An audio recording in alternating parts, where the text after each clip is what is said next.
अस्सलाम वालेकुम। मैं आपका ट्यूटर अमजद अली और आप लोग देख रहे हैं genius graphics multimedia. Video start करने से पहले आप लोग हमारे चैनल को सब्सक्राइब करें, शेयर करें और साथ में बेल आइकन दबा दीजिए ताकि हमारी नया आने वाली वीडियो आप लोग को टाइम टू टाइम मिल सके। लास्ट टॉपिक हमने पढ़ा था ट्रांसफॉर्म के हवाले से। आज हम पढ़ेंगे फिल एंड स्ट्रोक। और फिल एंड स्ट्रोक के हवाले से अब जैसे कि अगर आप लोग देखा जाए ना तो फिल और स्ट्रोक बज़रिया तो बहुत ईजी लगता है, लेकिन इस पर आप लोगों को अच्छी तरह प्रैक्टिस होनी चाहिए और ये बहुत ज़्यादा यूज़फुल कमांड है। तो अब हम आगे बढ़ते हैं। मैंने आप लोगों को एक छोटा सा फाइल बना के दिया हुआ है जिसमें मैंने आपको कुछ समझाने की कोशिश की है कि यार ये स्ट्रोक और फिल में जिस तरह काम होता है उसका मैंने एक छोटा सा एक फ़ाइल बना के दिया है ताकि आप लोग को और भी ईजी समझ आ जाए।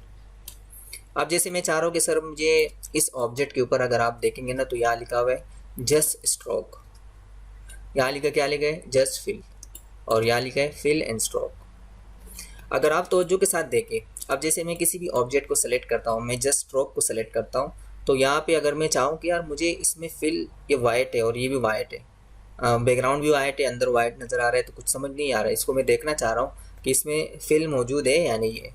तो आप इजीली देख सकते हो, यहाँ पे आप देखेंगे एरो को आप देखें और एरो में आप देखें ना ये आपका जो फिल है ना दिखा रहा है। ये जो रेड लाइन आता है ना बीच में, स्क्वायर के बीच में जो रेड लाइन आता है ये आपका नॉन का सिंबल है। अब मैं यहाँ भी देख सकता हूँ। अब मैं फिल पे क्लिक करता हूँ, जस्ट फिल पे क्लिक करता हूँ, तो आप गौर से देखें तो आपको स्ट्रोक के अंदर आपका नन आ रहा है अभी। अब इस तरह मज़ीद मैं आगे बढ़ सकता हूँ। मैं चाह रहा हूँ कि सर मुझे फिल एंड स्ट्रोक चाहिए। फिल एंड स्ट्रोक के अंदर आप तवज्जो के साथ देखें, यहाँ पे आपको स्ट्रोक और फिल दोनों दिखा रहे हैं, कोई नन नहीं है। तो इस तरीके से हम देख सकते हैं कि ये फिल और स्ट्रोक। फिल आप डायरेक्ट इजीली जैसे कि आप अपनी मर्ज़ी के हिसाब से आप कोई भी कलर फिल कर सकते हो, जैसे हम लोगों ने अभी फिल किया हुआ है। इस तरह आप स्ट्रोक को भी कोई कलर दे सकते हो अपनी मर्ज़ी के हिसाब से।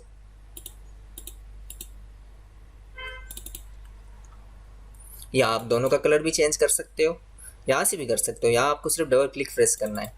डबल क्लिक प्रेस करने के बाद आप उसके कलर को ईजिली चेंज कर सकते हो। फिल चेंज करना है तो आप फिल पे डबल दबा दीजिए, डबल क्लिक प्रेस करना है आपको, ये आपके सामने आ गया। अब इस तरह देखे आगे जो हम बढ़ते हैं अलाइन स्ट्रोक टू सेंटर। अब मज़ीद में यहाँ पे जैसे आप लोग स्ट्रोक पे काम करते हो ना तो आपके पास एक छोटा सा पैनल है, एक आप देख सकते हो।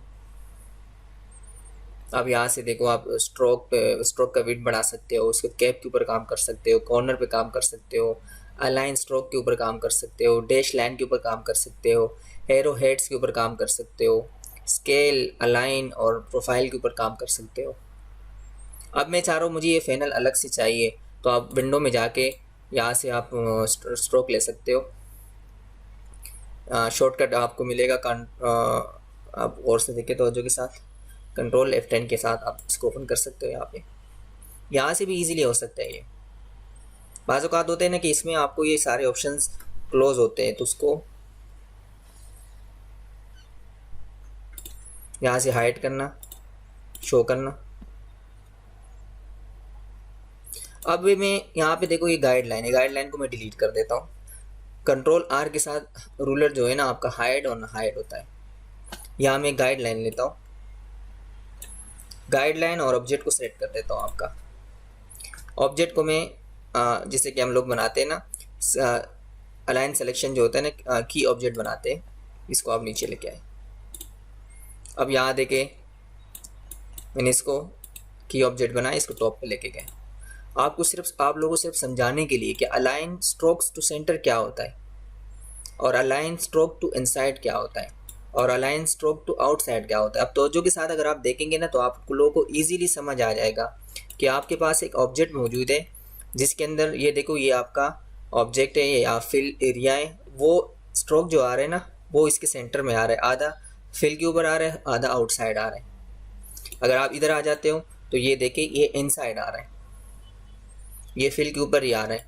अगर आप इधर अलाइन स्ट्रोक टू आउटसाइड आते हो तो ये फिल के आउटसाइड आ रहा है। अब गाइडलाइन को अगर आप तवज्जो से देखेंगे ना, देखो यहाँ पे आउटसाइड है, गाइडलाइन के आउटसाइड आपका स्ट्रोक है, या गाइडलाइन के इनसाइड स्ट्रोक है, और यहाँ गाइडलाइन इस सेंटर फिल सेंटर है स्ट्रोक का। तो ये align to centre, align to inside, align to outside. अब मज़ीद मैं आगे बढ़ता हूँ, यहाँ पे तवज्जो से देखें, यहाँ पे आप देख भी सकते हो। अगर मैं इसी ऑब्जेक्ट को सिलेक्ट करूँ, अब मैं डायरेक्ट इस पर इनसाइड लेना है मुझे, आउटसाइड लेना है मुझे, सेंटर लेना है, तो ये इस तरीके से हम इस पर काम कर सकते हैं। या आपने किसी टेक्स्ट के ऊपर भी अप्लाई कर सकते हो, मतलब आपके पास जो भी ऑब्जेक्ट हो आप उस ऑब्जेक्ट पे अप्लाई कर सकते हो। टेक्स्ट में एक चीज़ मैं आप लोगों को बताना ज़रूरी समझूंगा। मैं यहाँ पे कोई टेक्स्ट टाइप कर देता हूँ, कोई भी टेक्स्ट आपके पास होना चाहिए। मैंने टी के साथ टेक्स्ट लिया और मैंने टाइप कर दिया ग्राफिक्स। अब मैं यहाँ पे कोई भी टेक्स्ट, जैसे कि मैं साइज़ बढ़ा देता हूँ, तो ये अब टेक्स्ट के ऊपर अप्लाई करने के बाद अगर आप देखेंगे ना, तो मैं यहाँ पे लेता हूँ, तो मुझे चाहिए कोई भी कलर आप ले लें, ये आ गया आपके पास। सिर्फ एक चीज़ समझानी है आपको कि यार आपको प्रॉब्लम ना हो आगे।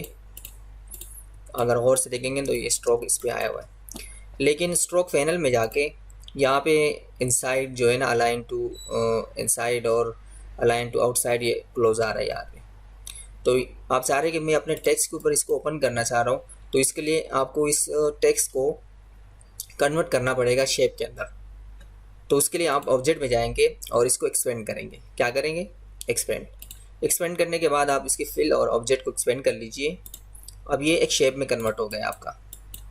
अब इसमें मज़ीद आप चेंज नहीं कर सकते टेक्स्ट, लेकिन आप स्ट्रोक अप्लाई कर सकते हो। इनसाइड लेना है, आउटसाइड लेना है, देखो ये सब ऑप्शन इस पर यूज़ कर सकते हो, डैश वगैरह सब इस पर यूज़ कर सकते हो। तो जब भी आप अपना आप चाह रहे कि सर मैं अपना कोई टाइटल बनाना चाहता हूँ, अपना कोई हेडिंग बनाना चाहता हूँ, तो उसको आप एक्सपेंड करेंगे, तभी वो उसके ऊपर स्ट्रोक के तमाम जितने भी एट्रीब्यूट है सब अप्लाई कर सकते हो। लेकिन अगर आप एक्सपेंड नहीं करोगे तो एक्सपेंड करने के बाद वो सब एट्रीब्यूट अप्लाई होगा। एक्सपेंड नहीं करोगे तो उसमें सिर्फ आपका जो है ये आउट अलाइन टू सेंटर है यही अप्लाई होगा सिर्फ। तो इन चीज़ों का ख्याल रखें लाजमी। और ये टेक्निकल चीज़ों में जैसे आप कोई काम कर रहे हो तो उसमें आप लोगों को ये सारे प्रॉब्लम बहुत सारे आते हैं और इसको समझने की ज़रूरत है आप लोगों को। अब हम आगे बढ़ते हैं, मैटर ज्वाइन कॉर्नर। अब मुझे कॉर्नर, ये आपको बहुत सारे कॉर्नर नज़र आ रहे हैं। अगर आप कॉर्नर्स देखेंगे ना तो ये बिल्कुल ज्वाइन कॉर्नर है, शार्प कॉर्नर है, आप इसको बोल सकते हो। अब यहाँ पे अगर आप देखेंगे ना तो इसके कॉर्नर राउंड है, राउंड कॉर्नर। अब यहाँ देखेंगे तो ये कॉर्नर बेवल है।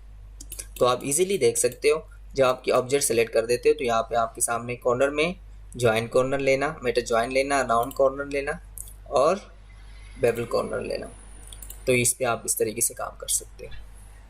तो ये बहुत इंपॉर्टेंट है और आप लोगों को इस पर बहुत ज़्यादा प्रैक्टिस भी करनी है।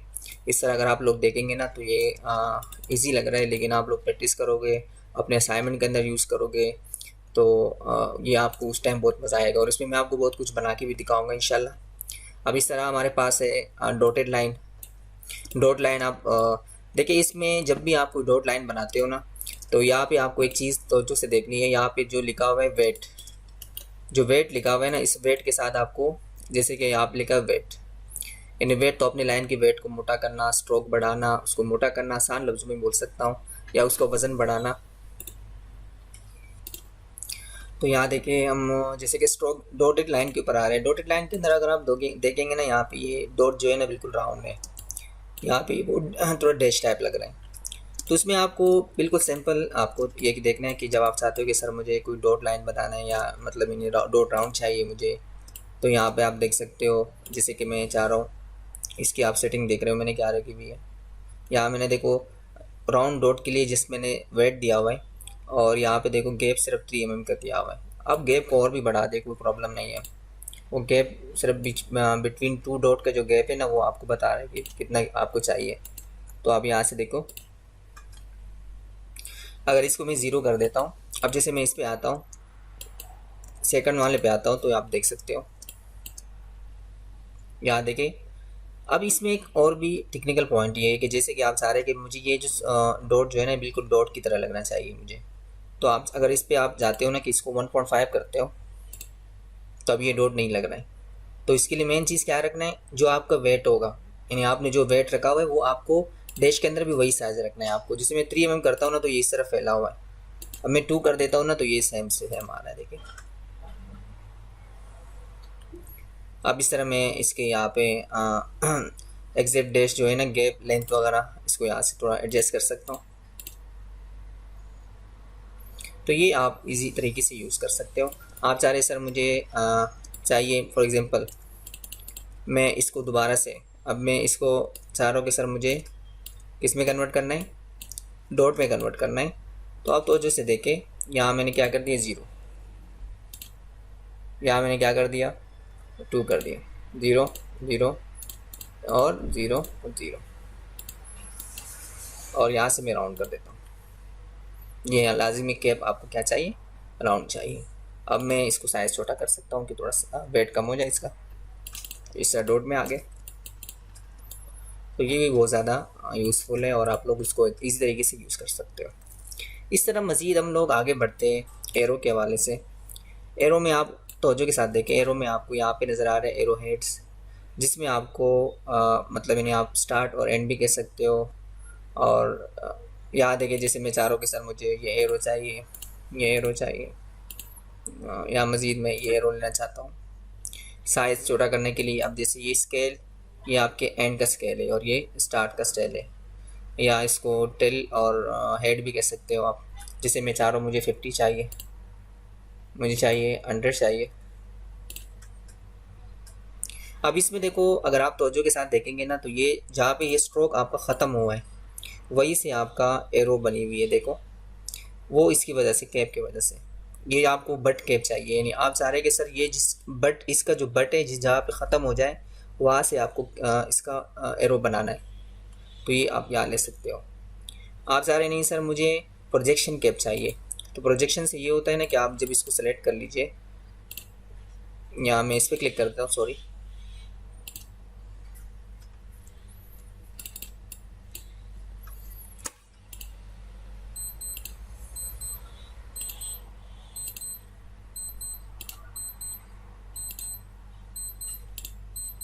अब प्रोजेक्शन में देखें, अब मैं सबसे पहले तो यहाँ पे कॉर्नर सेलेक्ट कर देता हूँ।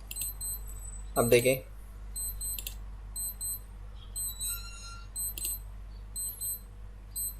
सॉरी इसके लिए थोड़ा सा वो आ गया, लेकिन आप लोग देख सकते हो।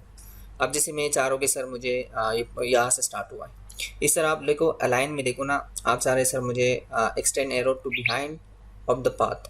तो ये देखो, ये जो आपका पाथ है ना, ये आगे चला जाएगा, इससे एंड पे आ गया। देखिए इस तरह मैं इस पे आता हूँ ना, तो यहाँ पे भी देख सकते हो आपको पाथ के ऊपर चाहिए या पाथ के बाद चाहिए। तो इस तरीके से आप इसको यूज़ कर सकते हो। इस तरह मैं यहाँ पे आ रहा हूँ। अब मैं चाह रहा हूँ कि सर मैं यहाँ पे देखो, इस डॉट को आप स्केल छोटा करना चाह रहे हो, यहाँ पे आप जाना चाहते हो, तो आप यहाँ से दोनों एरो को, अब ये स्टार्ट और एंड या टेल, और इस पर आप देखिए, जैसे मैं 80 देना चाहता हूँ या 100 देना चाहता हूँ। तो ये हमारा आज का जो स्ट्रोक का क्लास था, और इस पर आप लोगों को बहुत ज़्यादा तवज्जो के साथ पढ़ना है। मैं चाहता हूँ कि आप लोग इस पर प्रैक्टिस करो अच्छी तरीके से। अब जैसे मैं कैप के ऊपर आप लोग मुझसे दोबारा भी सवाल कर सकते हो। मैं यहाँ पे रेक्टेंगल बना देता हूँ, यहाँ पे या फॉर एग्जांपल मैं यहाँ पे एक लाइन, पेन टूल के साथ कोई लाइन बना देता हूँ। अगर आप तवज्जो के साथ देखेंगे ना इसके कॉर्नर्स को, ये इसके लिए यूज़ होता है। अब देखो ये यहाँ पे इसका जो पाथ है ना, वो बाहर जा रहा है इससे। अब ये आप चाह रहे हैं कि बट जो है ना, बिल्कुल जिधर आपका पेन टूल ख़त्म हो जाए वहाँ इसका बट हो, तो आप यहाँ से ले सकते हो। तो ये स्ट्रोक के ऊपर हमने आज थोड़ा सा क्लास ली है। आप लोगों को चाहिए इस पर अच्छी तरह प्रैक्टिस करें। और इस तरह हम लोग अगर आप देखेंगे ना, तो यहाँ पे आपको स्ट्रोक के अंदर आपको देखो, जैसे मैं चाह रहा हूँ सर मुझे चाहिए फॉर एग्जांपल लाइन चाहिए, मुझे पेंसिल, मुझे काम करना है मुझे पेंसिल पे, तो आप कर सकते हो इजीली, कोई भी ड्रा कर सकते हो। ये भी आप स्ट्रोक की इस तरह यूज़ कर सकते हो कि आप चाह रहे हो कि सर मुझे पेंसिल पे थोड़ा काम करना है या पेंसिल को स्मूथ करना है। देखो इस जगह को मैं स्मूथ भी कर सकता हूँ। ये स्मूथ टूल बहुत ज़्यादा यूज़ होता है जब आप पेन टूल के ज़रिए किसी भी चीज़ को ट्रेस करते हो। आगे मैं क्लासेस में पढ़ाऊँगा आप लोगों को, तो उसको जब आप स्मूथ करते हो ना, तो उसमें ये बहुत ज़्यादा यूज़फुल कमांड है और बहुत अच्छी तरीके से आप उस पर काम कर सकते हो। ये फिनिशिंग लाने के लिए स्मूथ पे काम कर सकते हो। इस तरह आप पाथ रेजर पे भी कर सकते हो। आप किसी चीज़ को पाथ करना चाह रहे हो, तो ये आप देखेंगे ना, तो ये दोनों अभी मैं चाह रहा हूँ कि सर मुझे इसको पाथ करना है। तो जो के साथ देखेंगे ना, तो ये आपका ऑब्जेक्ट बीच में से वो शेप टूट चुका है, आपका स्ट्रोक टूट चुका है। आप जा रहे हैं सर मुझे इस पे आना है, इधर से पहले आप सेलेक्ट करें अपने ऑब्जेक्ट को, उसके बाद आप पाथ रेजर पे जाएं और जिधर आपको काम करना है उस पर आप लेके आएंगे। तो इस तरह इस पर क्लिक करके, स्ट्रोक के ऊपर क्लिक करके लेके आना है, तो वो जगह उधर से कट हो जाएगी बाकायदा। तो आज के लिए इतना काफ़ी है, हम लोग आगे बढ़ेंगे नेक्स्ट क्लास के अंदर, और इंशाल्लाह मैं आगे आप लोगों को पढ़ाऊँगा स्ट्रोक के ऊपर और मज़ीद डिटेल के साथ पढ़ाऊँगा। लेकिन आप लोग हमारे चैनल को लाजमी सब्सक्राइब करें, शेयर करें और साथ में बेल आइकन दबा दीजिए ताकि हमारे नया आने वाली वीडियो आपको टाइम टू टाइम मिल सके। Please take care, be safe.